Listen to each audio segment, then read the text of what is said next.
So the other day I got a message on Facebook that said, "John, I love the message of your videos, but not if it's coming from you. There are choices you've made in your past that render you not qualified to spread such a message." And for me, that was hard to hear, because the hypocritical Christian is something I fear. To be put in a category like that, I could think of nothing worse. So maybe there's something I should have said first. You see, I can't and won't and don't claim to be perfect. In fact, most times I'm not even good. I'll take responsibility for the mistakes I've made and the hurts I've caused. I got more than I probably should. But would God use that against me, making good coming from my life impossible? Forgives me but refuses to use me? I don't believe in that gospel. I believe in the God of Moses. Moses was an orphan and a murderer with a stutter and a price on his head. Yet God chose this killer to be a fulfiller, performing miracles, leading his people, and making rivers flow red. I believe in the God of David.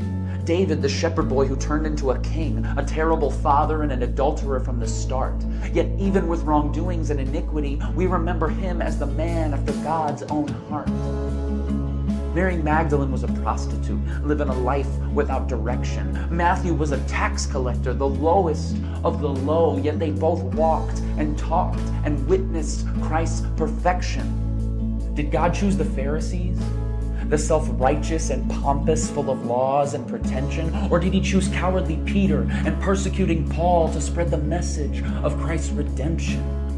All these heroes in the Bible, not a one of them was likely. Leaning not on themselves, they leaned on God. And you know what God is? He is mighty. So can God use me, a broken, steaming mess? And can God use him or her or you? I'm here to tell you right now that the answer is yes. God can and will use anybody, even if you only go to church on Christmas. Does he only speak through the preacher? No, God is in a different business, because believing in the Lord isn't living a perfect Walgreens life, always doing right. It's letting his light shine from within and letting his word be your tutor. He'll take your broken past, helping you step into a more hopeful future, because it wasn't for perfection that Jesus died on that cross. It was for the unhealthy, so the sick could serve the sick and seek and save the lost. Because in the end, these words and these lights and these cameras and this video, it's not about me. It's about God.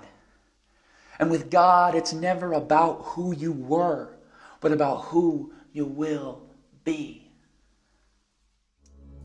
It's God's story for the world, and we're just playing our parts. So if you're out there feeling not qualified, that's great, because not qualified is where he starts.